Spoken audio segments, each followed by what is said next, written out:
So I just found the surgeon who saved my wife's life standing over her in our bedroom at 3 a.m., sliding a portable MRI scanner over her head while she slept. And there's an IV port taped to her arm that wasn't there when we went to sleep. Let me back up and tell you about us, because I need you to understand something before I get into this. Haley was 28 when they found a tumor wrapped around her brainstem, and I spent 6 weeks holding her hand in waiting rooms while she picked out songs for her own funeral. We'd only been married 2 years. I was 29 years old researching hospice care and wondering how I was supposed to live the rest of my life without her. Then Dr. Eric looked at her scans for an hour and told us he could save her when 3 other surgeons said the surgery would kill her. 14 hours later, he walked out soaked in sweat but smiling, and my wife could speak and move and remember my name. We brought him champagne on discharge day. He hugged us like family. I would have done anything for that man.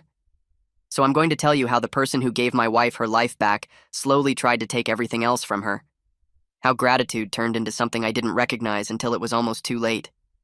And how it all led to this moment of him standing over her in the dark and me realizing exactly what I'm willing to do to protect her. I freeze in the bedroom doorway watching Dr. Eric slide the portable MRI scanner over Haley's sleeping head, and my brain struggles to process what I'm seeing at 3 in the morning. The fourth port taped to her arm catches the hallway light, and I realize this isn't the first time he's been here while we slept.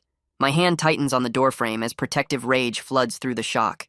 The machine hums softly, its blue display casting weird shadows across his face, and he's moving with the calm efficiency of someone who's done this exact thing before. Haley's breathing is too deep, too steady, like she's been sedated, and that thought makes my stomach drop. I can see medical supplies arranged neatly on our dresser, syringes and vials I don't recognize. Equipment that shouldn't exist in our bedroom.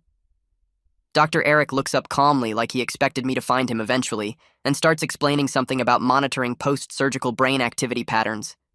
His voice has that soothing doctor tone, but I'm watching him pack up medical equipment he brought into our bedroom without permission. I move between him and Haley, my heart pounding so hard I can barely hear his words. He's folding up the scanner like this is totally normal, like he hasn't just broken into our house in the middle of the night. I demand to know how many times he's done this and how he got into our house, my voice rising despite trying to stay calm. He pulls out a key we never gave him and mentions something about emergency medical access that sounds like complete bullshit. Haley starts stirring from the noise, and I see confusion cross her face as she wakes to find her surgeon standing over our bed. Her eyes are unfocused, struggling to make sense of the scene, and I watch her touch her arm where the IV port is taped. Haley sits up disoriented and touches the IV port on her arm she didn't know was there, and I watch her process the violation in real time. Dr. Eric immediately shifts into reassuring physician mode, explaining he was just conducting routine monitoring for her safety. She looks between us both, clearly torn between trusting the man who saved her life and the wrongness of this situation.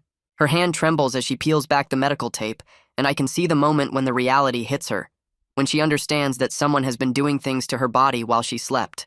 I think back to 6 weeks before her surgery, when 3 different surgeons told us the tumor wrapped around her brainstem was inoperable and she had maybe 4 months to live. We spent those weeks in a fog of grief, Haley picking out songs for her funeral playlist while I researched hospice care. I was 29 years old preparing to lose the person I'd planned to spend my life with, feeling helpless and desperate. The memory of those waiting rooms still makes my chest tight, the way we'd hold hands and try not to cry in front of each other. The way every doctor's face looked the same when they explained there was nothing they could do. I remember how Dr. Eric studied her scans for over an hour during that consultation, his brow furrowed in concentration, while we held hands and tried not to hope. He finally looked up and said he could do it, that he developed a technique that might work where traditional approaches would fail. The other surgeons had called it impossible, but he saw a path through that no one else could see. His confidence felt like oxygen after weeks of drowning, and I grabbed onto it with both hands. I sat in the surgical waiting room for 14 hours watching the clock and praying to a God I wasn't sure I believed in anymore. Other families came and went while I stayed frozen in that plastic chair, unable to eat or think about anything except Haley's brain exposed on an operating table. When Dr. Eric finally emerged soaked in sweat but smiling, I actually fell to my knees in relief. The linoleum was cold and hard under my knees, but I didn't care. I just needed something solid to hold me up while the weight of terror finally lifted. He told me the surgery went better than he'd hoped, that Haley would wake up able to speak and move and remember everything. I hugged him right there in the hallway, this stranger who'd just given me my wife back when everyone else had given up. We brought him champagne on discharge day, and he embraced us both, saying we were his favorite success story. I meant it when I said I'd do anything for him, when I told him he'd always have a place in our lives, when I promised we'd never forget what he did for us. The first 3 months after surgery felt like a miracle we couldn't quite believe was real, with Haley regaining strength and abilities every week. She started painting again, something she'd stopped when the tumor caused hand tremors, and I'd find her at the easel crying happy tears. We took slow walks around the neighborhood, celebrating each block she could manage, rebuilding intimacy carefully as her body healed. Every morning I'd wake up and touch her face just to make sure she was still there, still alive, still mine. Dr. Eric called them his victory check-ins when he started visiting our house to monitor her recovery, and we were so grateful for his continued care. He'd beam at every small improvement, documenting her progress with obvious pride in his work.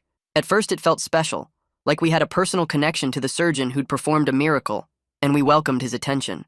His visits started feeling more like inspections than checkups, his fingers tracing the surgical scar with a focus that made my skin crawl. I'd watch him touch her head with this weird mix of pride and ownership, like she was something he'd built rather than a person he'd helped. Haley would smile and thank him for being so careful, so dedicated, while I stood there feeling like I was crazy for seeing something wrong in it. When I tried bringing it up after he left one evening, she got upset and asked why I couldn't just be grateful instead of suspicious. She reminded me that 3 other doctors had given up on her, that he was the only one who believed he could save her life. I backed down because she was right. He had saved her, and maybe I was just being paranoid about a surgeon who cared too much. But the feeling in my gut wouldn't go away, this nagging sense that something was off about how much time he spent with us. His phone calls started coming later and later, sometimes past midnight, always with some urgent question about symptoms or side effects. Haley would answer every time because he'd convinced her that any delay in reporting changes could be dangerous. I'd lie in bed listening to her describe her day in exhaustive detail while he asked follow-up questions that seemed increasingly personal. One night I picked up when he called at 2 a.m, told him it could wait until business hours unless it was a genuine emergency. He got quiet for a second, then said in this cold voice that I didn't understand the complexity of post-surgical monitoring and shouldn't interfere with his patient care. The way he said, his patient, made me want to throw the phone across the room.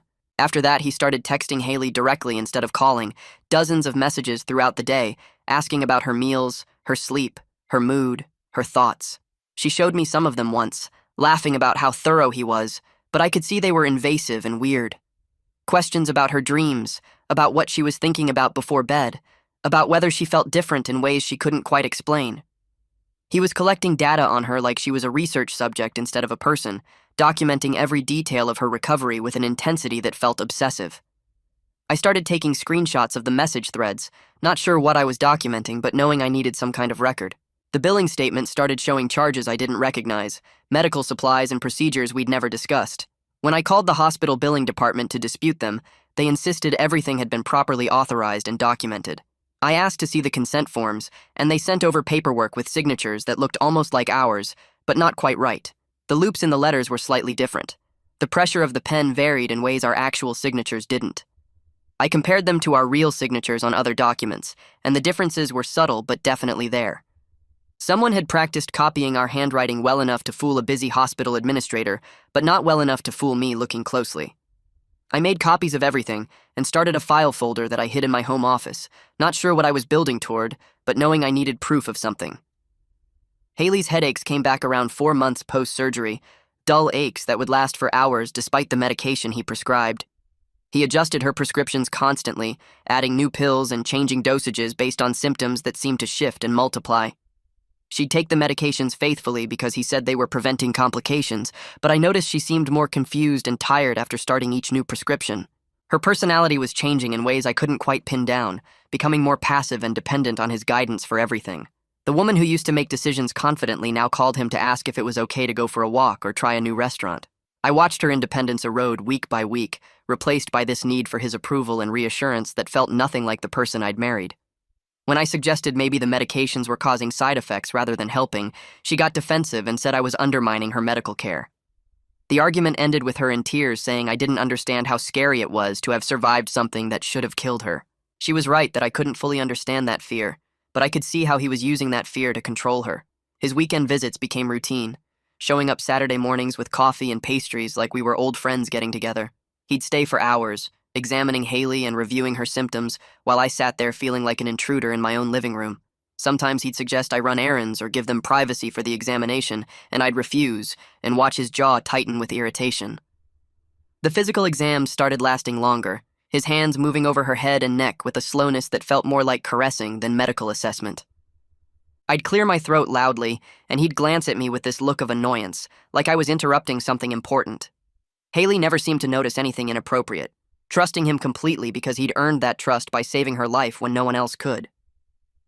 The monthly MRI scans became mandatory according to him, despite Haley's severe claustrophobia from the initial diagnosis scans.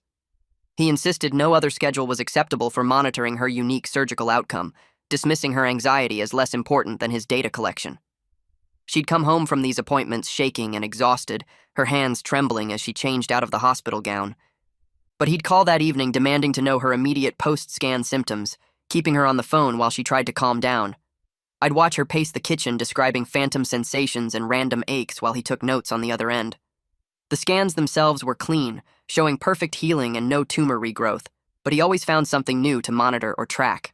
When I suggested switching to a local neurologist for routine follow-up care, his reaction was immediate and intense.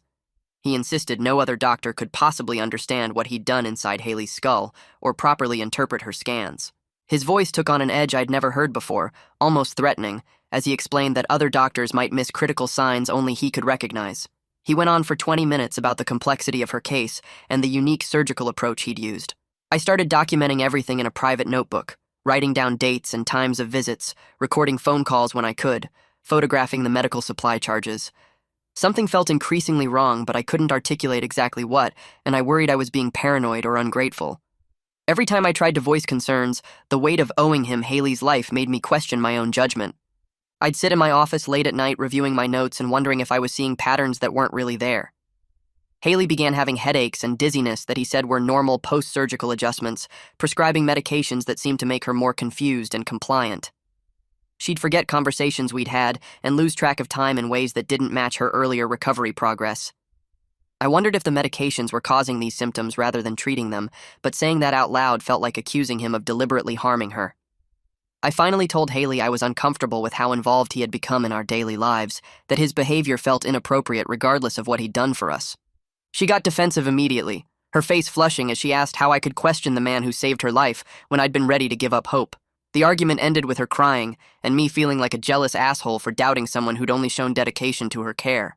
I tried talking to our primary care doctor about my concerns, carefully explaining the frequency of contact and unauthorized visits without sounding crazy. The doctor looked uncomfortable and suggested that brilliant surgeons sometimes have unconventional approaches to patient care. He reminded me that Eric's success rate was exceptional, and maybe I should trust his expertise, leaving me feeling dismissed and more isolated in my worry.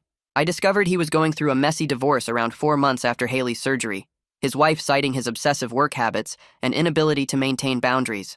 The details in the court filings mentioned him bringing work home inappropriately and becoming fixated on specific patients. Reading this should have validated my concerns, but instead I felt guilty for invading his privacy when he was clearly struggling. He started showing up at our house during arguments, somehow knowing when we were having relationship stress. He'd position himself as Haley's protector and confidant, suggesting that my jealousy and control issues were hindering her recovery. Haley would calm down in his presence in ways she wouldn't with me, and I'd watch helplessly as he drove a wedge between us under the guise of medical support. I learned from a hospital administrator that he had been passed over for a department head position despite his surgical brilliance, colleagues citing concerns about his patient relationships. The administrator wouldn't give details, but implied there had been previous complaints about boundary issues that were quietly handled. This information scared me because it meant his behavior with Haley fit a pattern, but also meant the hospital had enabled it by not addressing it properly. Haley's health anxiety resurged around this time, with her constantly worried the tumor was returning despite clear scans. He became her sole source of comfort about these fears, available at any hour to reassure her in ways I apparently couldn't. I'd find them on the phone at 2 a.m, his voice soothing her panic while I stood in the hallway feeling like an outsider in my own marriage. I started sleeping lighter after that argument, waking up at random sounds I couldn't identify. 3 times in 1 week I got out of bed to check the house, finding nothing but feeling like something was wrong. Haley slept through everything, her breathing deep and steady in a way that seemed heavier than normal.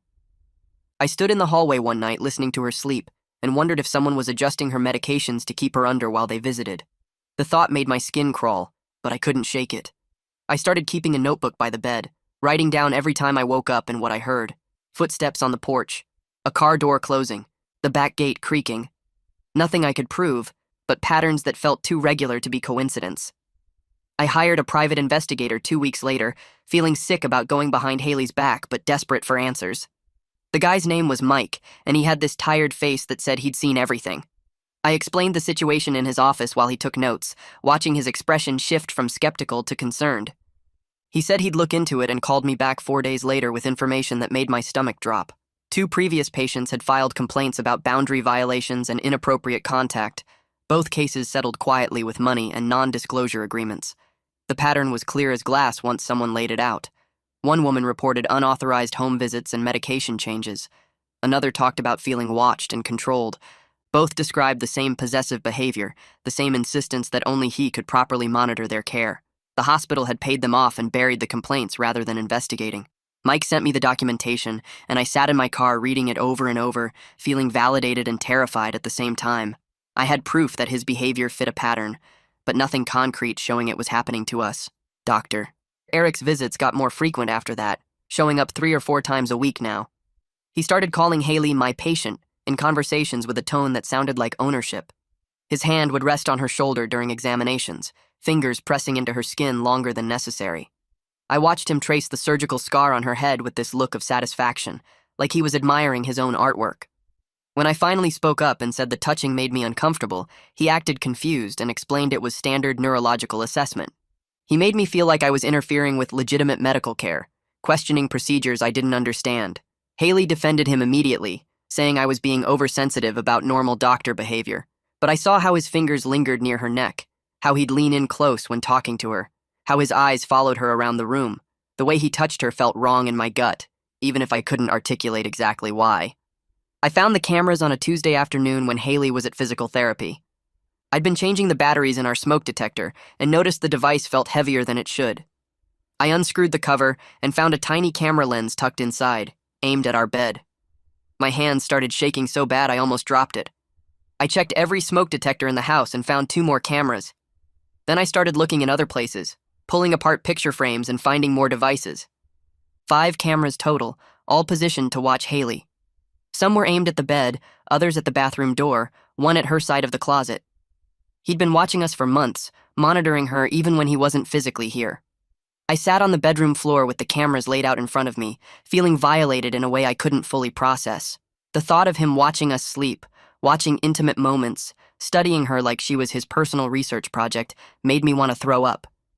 But I forced myself to put the cameras back exactly where I found them. I needed documentation of his access to our home, proof that would hold up if this went legal. I took photos of each camera's location and serial numbers, then carefully replaced them all. Haley started changing around this time in ways that scared me more than the cameras. She'd ask Dr. Eric's opinion on everything, treating his suggestions like they were medical orders she had to follow. What she should eat for breakfast, whether she should go for a walk, if it was okay to meet friends for coffee. The woman who used to make decisions without hesitation now needed his approval for basic daily activities. She'd call him before doing anything physical, checking if it was safe for her recovery. I watched her independence disappear piece by piece, replaced by this need for constant medical validation. When I suggested she was being overly cautious, she got defensive and said I didn't understand how fragile her recovery was. Dr. Eric had convinced her that her brain was still healing in ways that required his constant monitoring and guidance. She stopped painting because he mentioned that concentration might strain her surgical site. She quit her book club because he suggested social stimulation could trigger headaches. Every restriction came wrapped in medical concern, and she accepted all of it because she trusted him completely. I called a medical malpractice attorney named Declan Chamberlain, finding his name through online research about doctor misconduct cases. His office was downtown in one of those old buildings with creaky floors and too much wood paneling. I sat across from him and explained everything, watching his face get more serious with each detail. He stopped me twice to ask clarifying questions, taking notes in a leather journal. When I finished, he leaned back in his chair and said this was one of the clearest cases of ethics violations he'd seen. He used terms like boundary violations, unauthorized treatment, psychological manipulation, financial exploitation. He said, "Doctor." Eric's behavior crossed into possible criminal conduct, not just medical board territory. Then he warned me that confronting a surgeon with a god complex was dangerous. "These guys don't accept challenges to their authority," he said. "They retaliate hard, and they're good at it." He told me to document everything, keep records of every interaction, save every bill and medical note. He said when we moved against Dr. Eric, I needed to be prepared for him to come at us with everything he had. The consultation lasted 2 hours, and I left feeling both validated and more scared than before. I spent the next 3 weeks building a case, printing out medical records and billing statements. I downloaded the recorded phone calls from my backup files, hours of conversations where Dr. Eric pushed boundaries and made inappropriate demands. I photographed every unauthorized charge on our credit card, every medical supply invoice we never approved. I created a timeline showing how his behavior escalated from caring physician to controlling presence, documenting the progression month by month. The pattern was undeniable once I laid it out systematically. It started with extra follow-up calls and progressed to unauthorized home visits, then to medication changes we didn't consent to, then to the cameras and midnight monitoring. Each violation built on the previous one, testing boundaries and pushing further when we didn't resist. I organized everything in a binder with tabs and dates, building a narrative that anyone could follow. The evidence filled over 200 pages by the time I finished. I found the medical journal articles by accident while researching post-surgical care online. Dr. Eric had published 3 papers about Haley's case in prestigious neurosurgery journals, using her scans and surgical details with only minimal changes to protect identity. He'd presented her as his crowning achievement, showing before and after brain images to demonstrate his innovative technique. The articles included details about her tumor location, the surgical approach, her recovery timeline, all of it laid out for the medical community to study. He'd turned our most vulnerable crisis into his professional showcase without ever asking permission or even telling us it existed. I found presentations he'd given at conferences, PowerPoint slides showing Haley's brain scans to audiences of hundreds. Our private medical nightmare had become his ticket to professional recognition and speaking engagements. I downloaded every article and presentation I could find, adding them to my evidence binder with shaking hands. I discovered the medication manipulation while reviewing pharmacy records I'd requested for the legal case. The prescriptions showed dose changes and new medications that neither Haley nor I had discussed with any doctor. I cross-referenced the dates with her symptom journal and found a clear pattern. Every time Dr. Eric increased or added a medication, Haley's headaches and confusion got worse within days. When he decreased something, her symptoms improved. He was deliberately creating medical problems that required his ongoing treatment and intervention.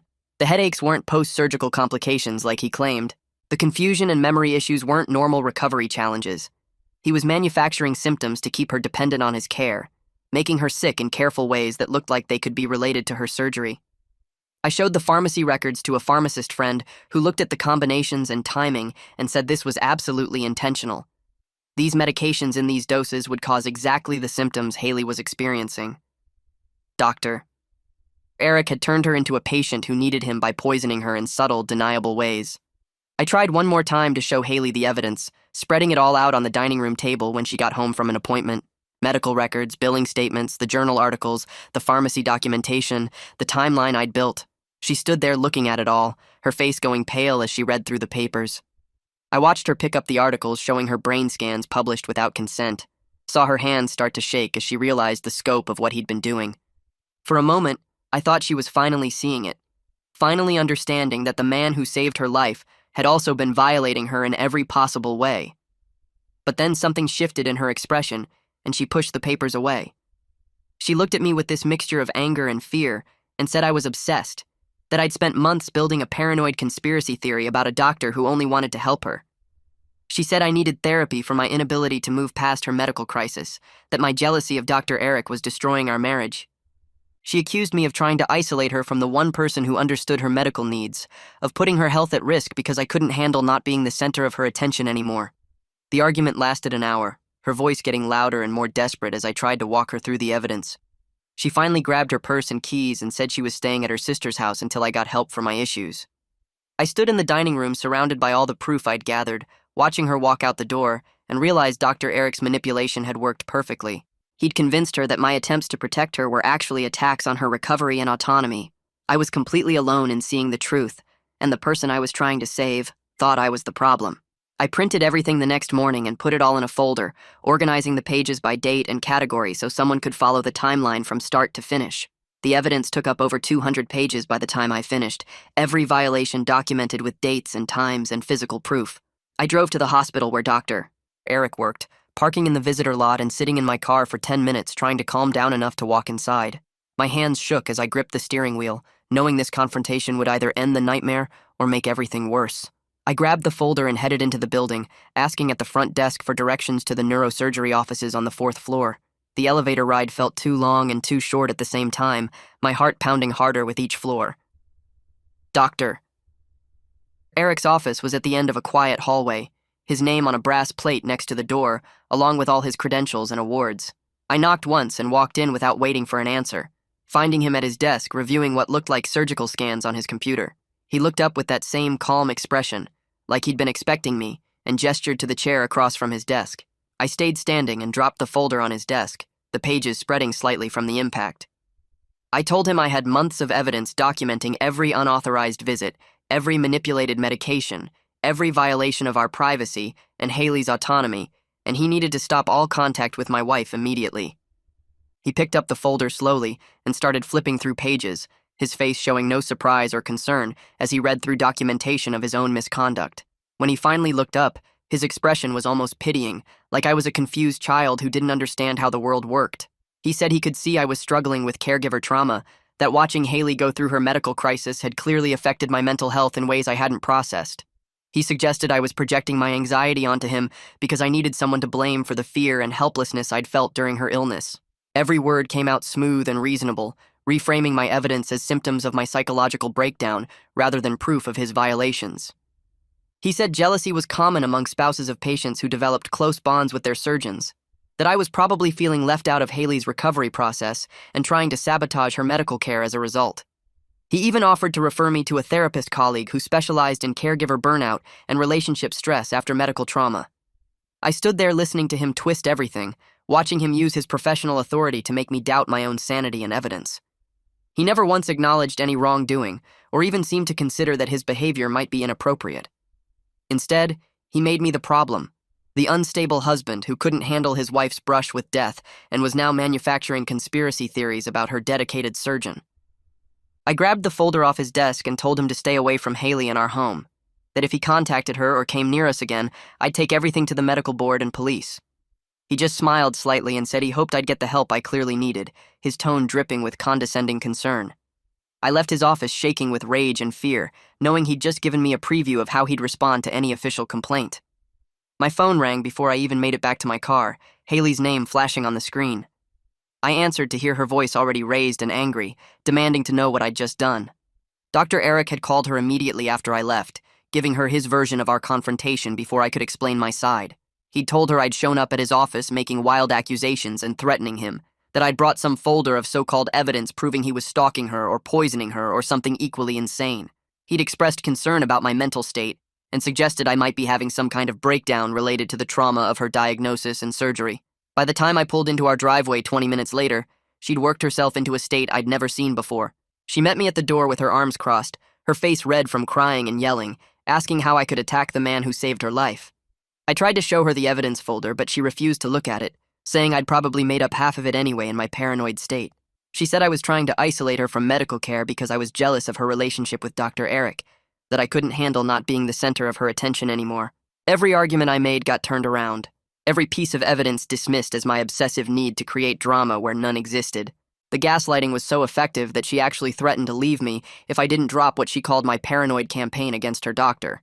She said she couldn't stay married to someone who was trying to destroy the person responsible for her being alive, that my behavior was putting her health at risk by interfering with her medical care.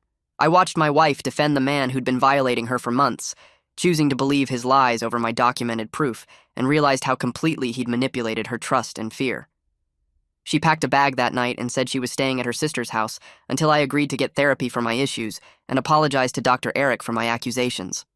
I stood in our bedroom watching her throw clothes into a suitcase, feeling like I was losing her all over again, but this time to something I couldn't fight with love or hope or determination. The guest room door closed behind her with a sound that felt permanent, even though she was just on the other side of the wall. She said she needed space from my obsessive behavior and irrational jealousy, that she couldn't be around someone who was attacking her medical team. I heard her moving around in there, probably calling her sister, or maybe even calling Dr. Eric back to tell him she'd handled me.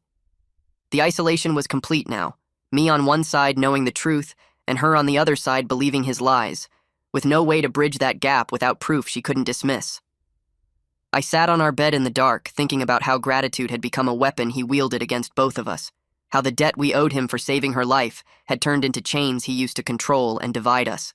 Every attempt I made to protect her just pushed her further toward him, made her trust him more and doubt me more, exactly like he'd planned from the beginning.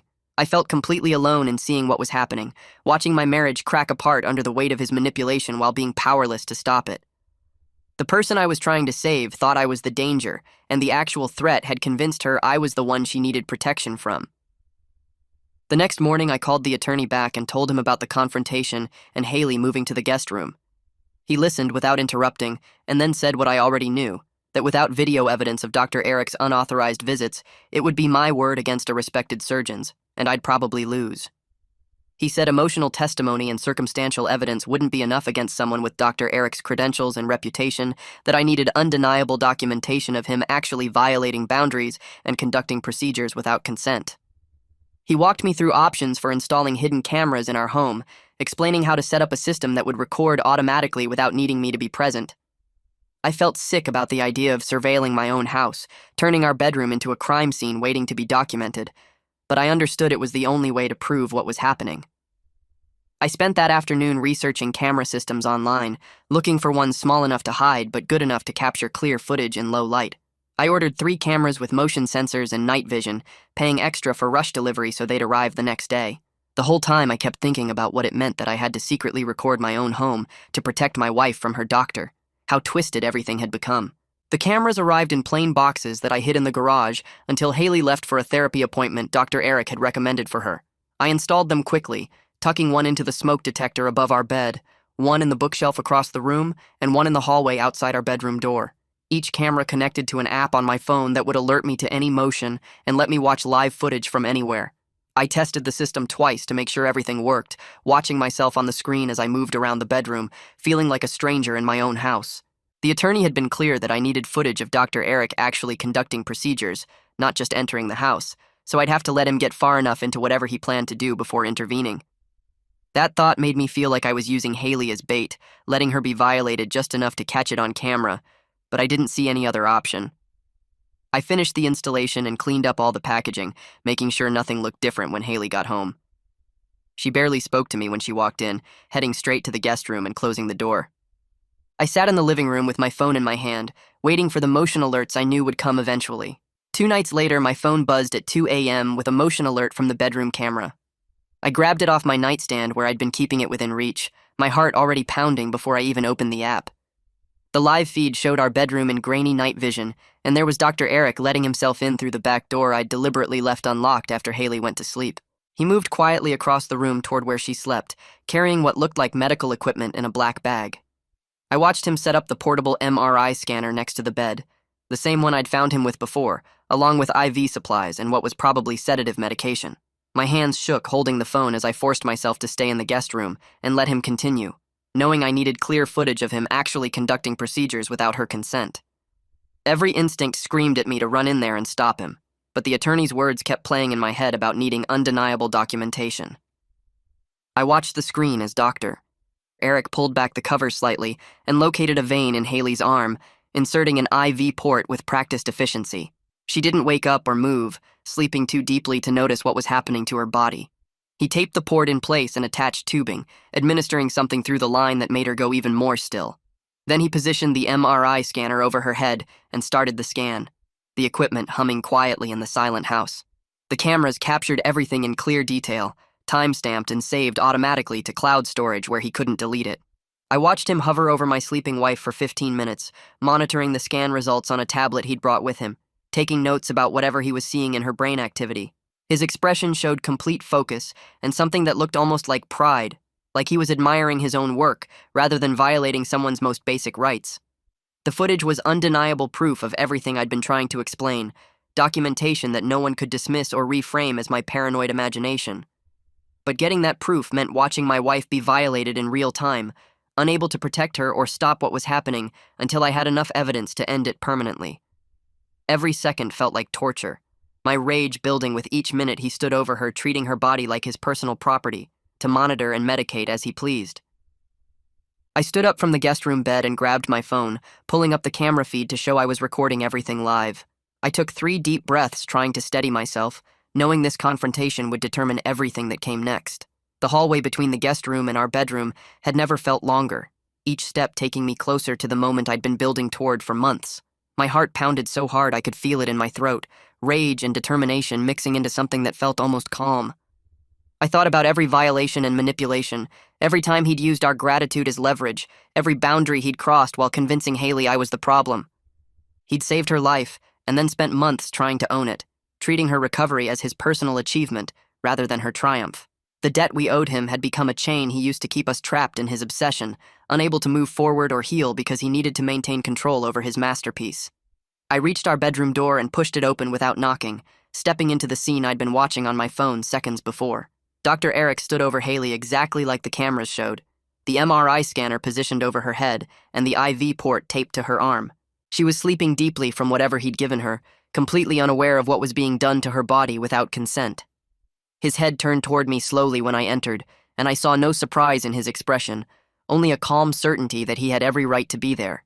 That look of ownership, like I was the one intruding on his time with his patient, rather than him breaking into our home to conduct unauthorized procedures, made my decision crystal clear about what I was willing to do to end this. I kept my voice steady and low, not wanting to wake Haley until I had control of the situation. I told him to step away from my wife immediately, holding up my phone to show I was recording everything and had been for the past 20 minutes. He opened his mouth to start another explanation about medical necessity and monitoring protocols, his tone already shifting into that patronizing doctor voice. I cut him off before he could get 3 words out and said I had months of evidence documenting his unauthorized access and treatments, that every camera in this house had been recording his violations and saving them to cloud storage he couldn't access or delete. His expression finally shifted from calm certainty to something that looked almost like concern as he realized I'd been building a case the entire time, that this wasn't a confrontation he could talk his way out of with medical jargon and gaslighting. The cameras had captured him inserting the IV, administering sedation, conducting the scan, all of it time-stamped and saved as permanent proof that would stand up in any court or medical board hearing. Dr. Eric's expression shifted when he realized the cameras had caught everything, and his voice took on an edge I hadn't heard before. He mentioned how difficult it would be to find another neurosurgeon who understood Haley's unique case, letting the words hang in the air like a threat. He said most doctors wouldn't know what to look for with her particular surgical outcome, that the way he'd reconstructed her brainstem connections required specialized monitoring. The implication was clear without him stating it directly. If I pushed this, Haley might not get proper care for her condition. He was using her vulnerability as leverage one more time, threatening her health to keep me quiet. I felt anger rise in my chest, but kept my voice steady when I responded. I told him I'd already talked to attorneys and other neurologists, that we had options, and he wasn't as special as he'd convinced himself. His face went hard, and the professional mask slipped completely. He stepped closer and said something I'll remember for the rest of my life. He said he owned that brain, that every neuron firing in her head existed because of his skill. She was his creation, his masterpiece. The possessive delusion was finally visible without any pretense of medical concern covering it. He actually believed he had some kind of ownership over my wife's brain because he'd operated on it. Haley started making sounds from the bed, the sedative wearing off faster than he'd expected. I moved to her immediately and helped her sit up, positioning myself between her and Dr. Eric. She looked confused and groggy, her hand going to the IV port on her arm. I watched horror dawn on her face as she touched it and realized this wasn't a nightmare, but something that had actually happened again. Her eyes moved from the port to Dr. Eric standing there with his equipment, then to me, trying to understand what was going on. Dr. Eric tried one more time to control what she was seeing, speaking directly to her about protecting her from complications I couldn't understand. But something had changed in her expression as she looked at him standing in our bedroom at 3 a.m. with medical equipment spread around. The fog of his manipulation was clearing, and she was finally seeing the truth of what he'd been doing. She told him to get out, her voice shaking but firm. Relief flooded through me hearing her say those words, knowing she was finally on my side instead of defending him. He refused to leave at first, insisting he needed to properly remove the IV and check her vitals after the interrupted scan. I walked to the closet and grabbed the baseball bat I kept there, turning back to face him. I told him he had 30 seconds to get out before I called the police and sent them the video evidence. His professional mask cracked completely, and I saw rage underneath as he grabbed his equipment. He shoved the MRI scanner into its case and yanked the IV supplies off the nightstand, moving toward the bedroom door. I followed him through the house to make sure he actually left, the bat still in my hand. On the front porch, he turned back and delivered his final statement with a calm that was somehow worse than anger. He said I was making a mistake, that Haley's brain needed specialized monitoring only he could provide. When complications came up, and they would, I should remember I chose this. Then he walked to his car and drove away. I locked the door behind him, my hands shaking so badly I could barely turn the deadbolt. Haley came out of the bedroom wrapped in a blanket, and we held each other in the living room as the sun started coming up. She cried as the full scope of what had been happening finally hit her, how he'd used her fear of the tumor coming back to maintain control. The man who saved her life had spent months treating her body like his personal property to monitor and adjust whenever he wanted. She kept apologizing for not believing me earlier, for defending him when I tried to tell her something was wrong. I just held her and told her it wasn't her fault, that he'd been a professional predator who knew exactly how to exploit vulnerable patients. As soon as the attorney's office opened, I called and sent him all the video evidence from the night before. He watched it while I was on the phone, and I could hear the shock in his voice. He said he was contacting the state medical board immediately to file a formal complaint detailing the boundary violations, unauthorized treatments, and psychological manipulation. He warned me that Dr. Eric would likely try to retaliate and discredit us before the investigation gained momentum, that we should prepare for him to fight back hard. Dr. Eric started calling Haley's phone before noon, leaving voicemail after voicemail. The messages alternated between apologetic and threatening in a way that revealed how unstable he actually was. He claimed he was only trying to provide the best possible care, and we were misunderstanding his dedication. Each message got more intense, his voice becoming more frantic as he talked about how much he'd sacrificed for her recovery. The depth of his obsession was fully visible now, without any professional veneer covering it. We drove to the police station that afternoon and filed a report with Detective Antoine Duncan. He took our statement and reviewed the video evidence on his computer, his expression getting more disturbed as he watched. He said he was opening a criminal investigation immediately for stalking, trespassing, and practicing medicine without consent. He advised us to get a restraining order as soon as possible and consider staying somewhere else temporarily for our safety. The judge signed the restraining order 2 days after we filed the emergency petition. I sat in the courtroom watching him review the video evidence on a laptop, his expression getting harder with each passing minute. He ordered Dr. Eric to stay 500 feet away from us at all times and banned any contact whatsoever, direct or indirect. The medical board got copies of everything that same afternoon. They suspended his license pending their investigation, and the hospital put him on administrative leave before the day ended. Walking out of that courthouse felt like the first full breath I'd taken in months. We packed bags that night and drove to Haley's parents' house 3 hours away. Her mom cried when she saw us, holding Haley for a long time in the driveway. We told them everything over dinner, watching their faces shift from shock to anger to protective concern. They set us up in Haley's old bedroom, and that first night she woke up screaming from a nightmare about Dr. Eric standing over her with the scanner. I held her while she shook, both of us staring at the ceiling until sunrise. Every creak in the house made us jump. Every car passing outside had us checking the windows. The violation had stolen our sense of safety in ways I hadn't fully understood until we were trying to sleep in a room covered in her high school art projects. 2 weeks crawled by while investigations started moving forward. Haley barely slept, dark circles forming under her eyes as the nightmares came every night. She'd wake up feeling phantom IV insertions, touching her arm where the port had been. We started seeing a therapist who specialized in trauma, sitting together on a couch talking about how Dr. Eric had used her fear and my gratitude to drive wedges between us.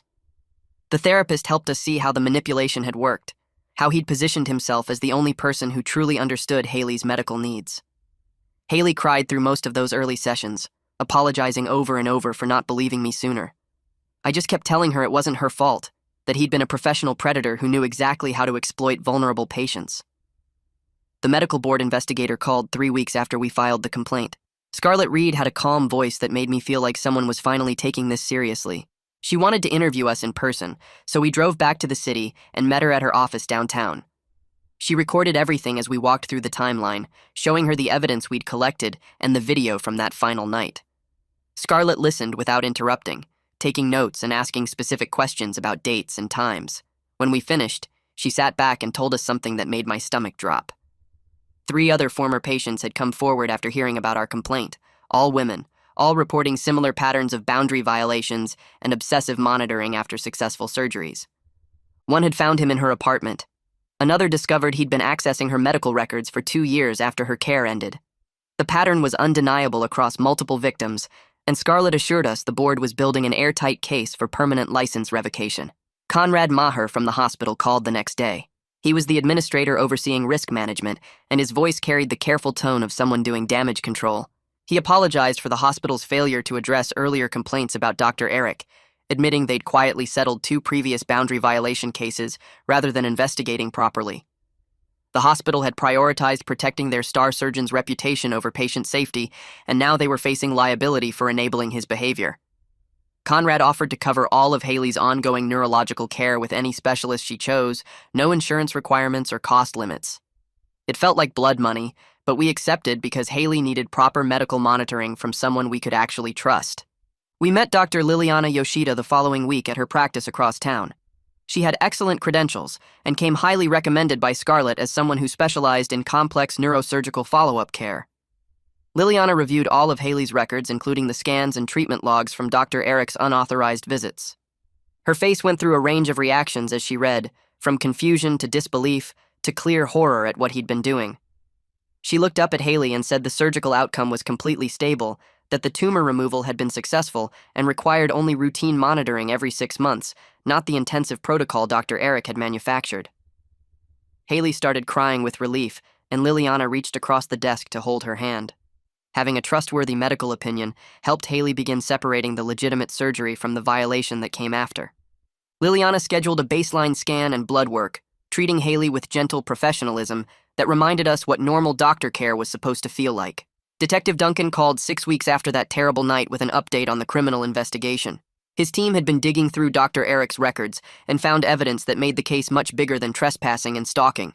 The pharmacy records showed he'd been adjusting Haley's prescriptions without authorization, increasing dosages of medications that caused the confusion and headaches she'd experienced. He'd manufactured symptoms to create ongoing medical necessity for his involvement, essentially making her sick to keep her dependent on his care. Duncan had found similar patterns with the other victims, prescription fraud spanning years. The district attorney decided to file charges for stalking, criminal trespassing, practicing medicine without consent, prescription fraud, and patient abuse. The prosecutor told Duncan they were building a case that could result in significant prison time if it went to trial. 3 months after I found him standing over Haley with that scanner, the medical board held their final hearing. We didn't attend, but Scarlett called us that afternoon with the decision. The board voted to permanently revoke Dr. Eric's medical license based on the documented pattern of boundary violations, unauthorized treatments, and manufactured patient dependency across multiple victims. He could never practice medicine again in any state. The hospital settled with us and the other 3 women 2 weeks later, paying damages and implementing new oversight protocols for monitoring surgeon behavior and patient relationships.